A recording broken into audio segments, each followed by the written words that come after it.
कहते हैं ना, उधार की जूती खैरात का नाड़ा, पढ़ दे मुल्ला ब्याह उधारा। पाकिस्तान जिसकी स्थिति ऐसी है, उसे अब बड़ा वाला टेंशन दे दिया है भारत ने। भारत का एक युद्धपोत सऊदी अरब पहुंचा है, और सऊदी अरब पहुंचा है तो सबसे बड़ी टेंशन में है पाकिस्तानी सेना। जानेंगे भारत सऊदी के एटीएम पर हाथ क्यों फेर रहा है। जहां एक तरफ ये सब कुछ हो रहा है तो वहीं दूसरी तरफ क्या ब्रह्मोस के सीक्रेट पड़ोसी के हाथ लगे हैं। जानेंगे क्या है मामला, आइए जानते हैं इन खबरों को विस्तार से। सऊदी अरब एक ऐसा देश रहा है जो पाकिस्तान के अलग देश बनने पर बेहद खुश था। सऊदी अरब ने शुरुआती दौर से ही पाकिस्तान को बहुत मदद की। पाकिस्तान को जितनी मदद सऊदी अरब से मिली उतनी मदद तो किसी से भी नहीं मिली। जब भी होता था सऊदी अरब के लिए पाकिस्तान खैरात का कटोरा लेकर पहुंच जाता था। स्थिति ऐसी थी कि इमरान खान के शासनकाल में जब मोहम्मद बिन सुल्तान आए थे तब ये देखने को मिला था कि इमरान खान खुद ड्राइवर बनकर उन्हें रिसीव करने पहुंचा था। इससे ही आप समझ सकते हैं कि सऊदी कितना ज़्यादा मायने करता है पाकिस्तान के लिए। लेकिन पाकिस्तान का ये एटीएम सिर्फ पैसे देने के लिए ही नहीं, और भी बहुत सारी चीज़ थी जिसके वजह से पाकिस्तान के लिए बहुत फायदेमंद रहा। पाकिस्तान ने खूब पैसे ऐंठे। वैसे एक समय था जब गोल्डन पीरियड था पाकिस्तान का। अमेरिका से पैसे ऐंठे और उसके बाद सऊदी से ऐंठे, बहुत अच्छा समय था उसका। सऊदी की सेना को पाकिस्तान ट्रेनिंग देता था, और सऊदी में पाकिस्तान की एक बहुत बड़ी सेना है। पाकिस्तान के जनरल जाते थे वहाँ, ट्रेनिंग देते थे, और ट्रेनिंग के बदले में मोटी मोटी रकम उठाते थे। बहुत सारे तो ऐसे जनरल हैं जिन्होंने सऊदी अरब में रहने का अपना पूरा बंदोबस्त तक कर लिया है। परमानेंट तरीके से वो वहाँ पे अटक गए हैं। इन्होंने ट्रेनिंग दी। अब ऐसी सेना जो भारत से 3 युद्ध हार चुकी है, वो सऊदी अरब की सेना को ट्रेनिंग दे रही है। सऊदी अरब का सारा पैसा बेकार गया, ये ट्रेनिंग भी बेकार गया, लेकिन मोटी कमाई जरूर कर ली पाकिस्तान ने। पर पाकिस्तान के पूरे खेल पर पानी पड़ने लगा। कब? जब MBS सत्ता पे आया। मोहम्मद बिन सुल्तान के सत्ता पर आने के बाद बहुत सारी चीज़ें बदलने लगी। MBS ने नज़र डालना शुरू कर दिया। MBS ने देखना शुरू कर दिया पाकिस्तान हमसे पैसे ले रहा है, हमारी सेना उतनी मजबूत है कि नहीं है। सऊदी अरब से पंगा ले लिया एक बार जनरल कमर जावेद बाजवा ने पंगा ऐसे ले लिया कि बाजवा पहुंचा था सऊदी अरब के प्रिंस से मिलने, लेकिन सऊदी अरब के प्रिंस ने मिलने से मना कर दिया। गुस्से में बाजवा ने, जो सऊदी अरब का राइवल कहा जाता है, उसके साथ मीटिंग कर ली। कहा जाता है कि वो एक ऐसा शख्स है जो MBS का तख्ता पलट करना चाहता है। और बाजवा ने जब ये मीटिंग कर ली तो ये खबर MBS को लग गई। बाजवा जो संदेश देना चाहते थे वो संदेश MBS को पहुंच गया। संदेश क्या देना चाहते थे? बाजवा कथित तौर पर ये संदेश देना चाहते थे कि हम यहाँ पर भी तख्ता पलट करवा सकते हैं, क्योंकि तुम्हारी सेना, हमारी सेना, सब हमारे ही जनरलों की बात मानती है।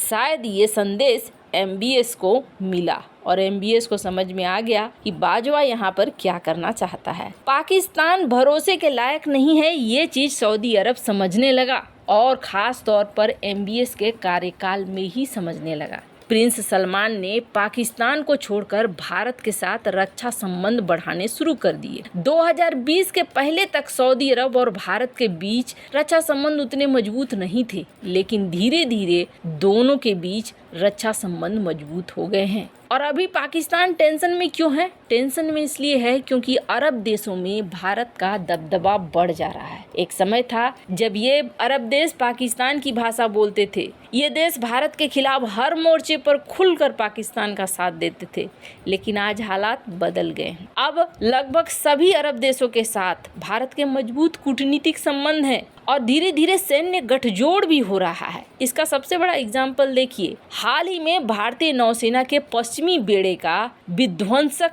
युद्धपोत INS चेन्नई ये पहुंच गया सऊदी अरब और पूरे साज सज्जा के साथ पहुंचा है। मिसाइल वगैरह सब कुछ लगे हुए हैं और जब ये यहाँ पहुंचा तो जिस तरीके से सऊदी अरब की नौसेना और बॉर्डर गार्ड्स ने जोरदार स्वागत किया वो देखने लायक। अब इस युद्धपोत के पहुंचने से ऐसी कौन सी बड़ी बात हो गई? पाकिस्तान के लिए टेंशन वाली बात ये हो गई कि पाकिस्तान ये सोच रहा है कि ये युद्धपोत पहुंचा है माने भारतीय नौसेना पहुंची है। भारतीय नौसेना पहुंची है तो भारतीय थल सेना भी पहुंच जाएगी, भारतीय वायुसेना भी पहुंच जाएगी और हम जो मोटी कमाई कर रहे हैं सऊदी अरब की सेना बनकर, उसका क्या होगा? ये पाकिस्तान के लिए सबसे बड़ी टेंशन वाली बात हो गई है। INS चेन्नई की इस तस्वीर से यही वजह है कि बहुत ज्यादा खौफ में है पाकिस्तान। खैर, हमारे लिए भी एक टेंशन वाली बात है। हमारे लिए भी पड़ोसी के पास कुछ ऐसा लग रहा है कि हाथ लगा है जो समस्या खड़ी कर सकता है। 9 मार्च 2022 पाकिस्तान के खानेवाल जिले के मियां चुन्नू कस्बे में शाम 7 से 8 बजे के बीच आसमान से आग का गोला गिरने की खबर आती है। इस घटना की सूचना मिलते ही पाकिस्तानी रेंजर्स, स्थानीय पुलिस, दूसरी जांच एजेंसियों की टीम तुरंत पहुंच जाती है। मामला बॉर्डर से जुड़ा था, इसलिए इस घटना की जानकारी इस्लामाबाद में बैठे अधिकारियों को दे दी जाती है। लेकिन पाकिस्तान 3 दिनों तक ये कंफर्म नहीं कर पाया कि उसके इलाके में आवाज से 3 गुना ज्यादा रफ्तार और करीब 40,000 फीट की ऊंचाई से जो चीज घुसी है वो है क्या। 11 मार्च को भारतीय रक्षा मंत्रालय ने बताया कि पाकिस्तानी इलाके में गिरी चीज ब्रह्मोस मिसाइल है जो गलती से फायर हो गई है। इस घटना ने पाकिस्तान के एयर डिफेंस की पोल खोलकर रख दी। ऐसे में पाकिस्तान जब मलबा मिला तो मलबा को ही डिकोड करने की कोशिश करने लगा। क्यों? क्योंकि सारे डिफेंस सिस्टम को तोड़ते हुए भारत का मिसाइल अंदर घुस गया और भनक भी नहीं लगी। 9 मार्च 2022 की घटना ने भारतीय रक्षा प्रतिष्ठानों को भी हैरान कर दिया। गनीमत रही कि गलती से फायर हुई ब्रह्मोस मिसाइल में कोई एक्टिव वॉरहेड नहीं लगा हुआ था, जिससे जान माल का कोई नुकसान नहीं हुआ। भारत ने भी आगे बढ़कर पाकिस्तान से संपर्क साधा, पूरी घटना की जानकारी दी और इसका ये असर हुआ कि दोनों देशों के बीच में अगर कुछ होता भी तो वो हुआ नहीं। लेकिन भारत खुश था कि चलो वॉरहेड नहीं लगे थे, किसी को कोई नुकसान नहीं हुआ। लेकिन पाकिस्तान इस डर से आ गया कि ब्रह्मोस मिसाइल हमारे इलाके में घुस गई और रडार के नजर में नहीं आई। पाकिस्तान ने पहले मलबे की जांच करनी शुरू कर दी। अब मलबे की जांच करने के बाद पाकिस्तान को हनी ट्रैप के जरिए भारत के बड़े वैज्ञानिक प्रदीप कुरुलकर के द्वारा कुछ जानकारियां कहा जा रहा है दी गई। अब कुरुलकर से पूछा गया क्या ब्रह्मोस आपका ही आविष्कार है, और कहा जाता है कि इस पर कुरुलकर ने कई सारे जवाब दिए। पाकिस्तानी महिला एजेंट को कई सारी ऐसी चीजें दे दी है जिस पर अभी भी जांच चल रही है। हालांकि वो कह रहे हैं कि जी नहीं, हमने ऐसा कुछ भी नहीं दिया है, जो शेयर किया है वो कॉन्फिडेंशियल डेटा नहीं है। पर कहा जा रहा है कि इस वक्त ब्रह्मोस ने ऐसी टेंशन दे दी है पाकिस्तान को कि पाकिस्तान ने एक पूरी जांच टीम बिठा रखी है कि किसी भी तरीके से डिकोड करो भारत के ब्रह्मोस को और पता लगाओ ये चीज क्या है, कैसे हम इसे रोक सकते हैं। हालांकि सिर्फ पाकिस्तान ही नहीं, चाइना भी इस वक्त इसी टेंशन में है। वैसे इन सब मामले में आपकी क्या राय है, कमेंट कर जरूर बताएं। जल्द मिलते हैं अगली वीडियो में नई खबर के साथ।